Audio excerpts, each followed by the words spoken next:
one. Hey guys, welcome back to our favorite show, Survivor.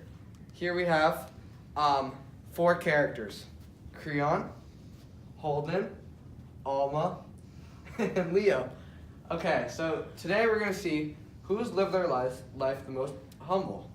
So, to figure this out, we're gonna have one member from our council tell us who we think has lived the most humble life. So I'm gonna invite up Lily, and she will tell us who's lived the most humble life. Lily, can you please come up here? The stage is all yours.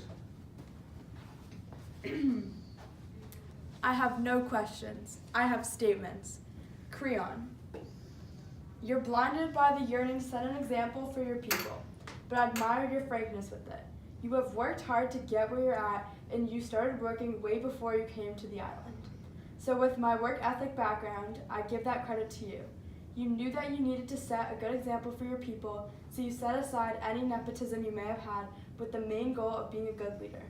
But on the other hand, your inability to admit your failures before it was too late makes you a loser. Despite this, you did realize in the end that you were wrong, and a big part of being humble is being able to put aside your own ego and admit that you were wrong. Alma. You spent so much time consumed by your own search for Alma Maraminsky that in doing that, you completely disregarded your family and their calls for help. In trying to live for your own cause, you think only about yourself. Even when you try to be there for your family, you can never put aside your pointless search to be there for the people who need you. Leo. I was your friend at the beginning of this, really thinking that you were a true friend. I was willing to be sitting there and put you next to me. At that time, you were sweeter than me.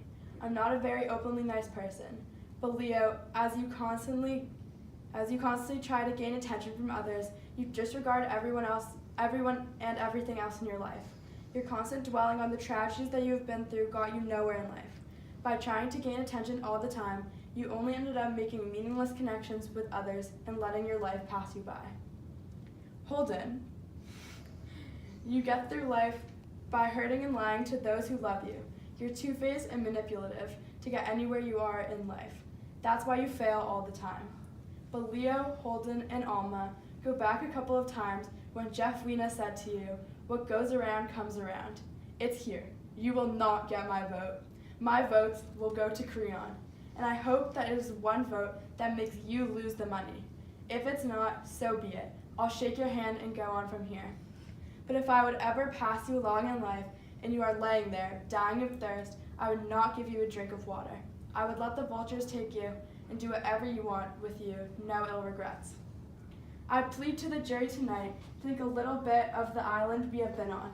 This island is full of pretty much only 2 things: snakes and rats. And in the end, Mother Nature, in the end of Mother Nature, we have Creon the snake, who knowingly hurt his own family just to prove that he was a good leader, and Holden, Alma, and Leo, who turned into the rat that ran around like rats do on this island, trying to run from the snake. I believe we owe to the island spirits we have come to know to let it end in the way that Mother Nature intended, for the snake to eat the rat.